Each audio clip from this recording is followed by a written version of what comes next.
Vaovao isika amin'ity alina ity eraky nefa natsitsika atao anaty lohatenim-baovao ihany dia hiverina ho an'ny 𝐸-𝟏𝟔 indray ireo teratany malagasy telo mianaka izy ireo izay manam-paniriana ny ametraka ny sainam-pirenena malagasy eny amin'ity tendrony 𝐸-𝟏 ity. 𝐸-𝟏 moa izay fantatsika fa tendrombohitra avo indrindra maneran-tany ary efa nanao izay fianiana amin'izay ihany izy ireo tamin'ny taon-dasa efa nentsika tato anatin'ny vaovao-tsary matetetika fa noho ny antony resaka ara-pahasalamana sy ny faratsian'ny toetr'andro dia tsy maintsy nivelon-dalana izy ireo na izany na tsy izany dia tsy kivy izy ireo fa mbola vonona ny anatanteraka izay nofinofiny izay araky ny vaovao entiny ity amavavy.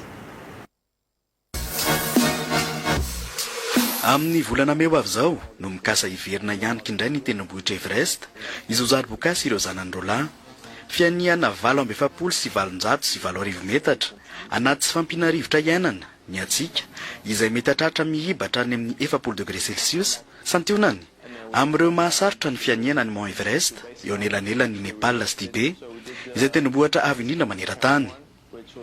Efa navita dingana maro tamin'ny fianianan'ny 𝐸-𝟏 izy telo mianaka ireto tamin'ny taon-dasa noho ny antony ara-pahasalamana dia voatery ny ato izy ho zari-bokasy raha izy. Iratra 𝐿EXANDRE kosa dia teo amin'ny 50 metatra tsy hatongavana eny amin'ny tendrony no tsy maintsy miverin-dalana noho ny faratsian'ny toetr'andro. Nitondra avy ny anarana Madagasikara eo amin'ny sehatra iraisam-pirenena no tena nanosika azy ireo amin'ireo fianiana izay ataony. Tanjona ao anatin'ny hetsika izay nampitondrain'izy ireo ny lohateny hoe avy aty Madagasikara ho an'ny 𝐸-𝟏 ny ametaka ny sainam-pirenena malagasy eo amin'ny tendrony 𝐸-𝟏 ho mariky ny hoe izy ireo no malagasy voalohany nahavita 𝐤'𝐴ZEDRA izay.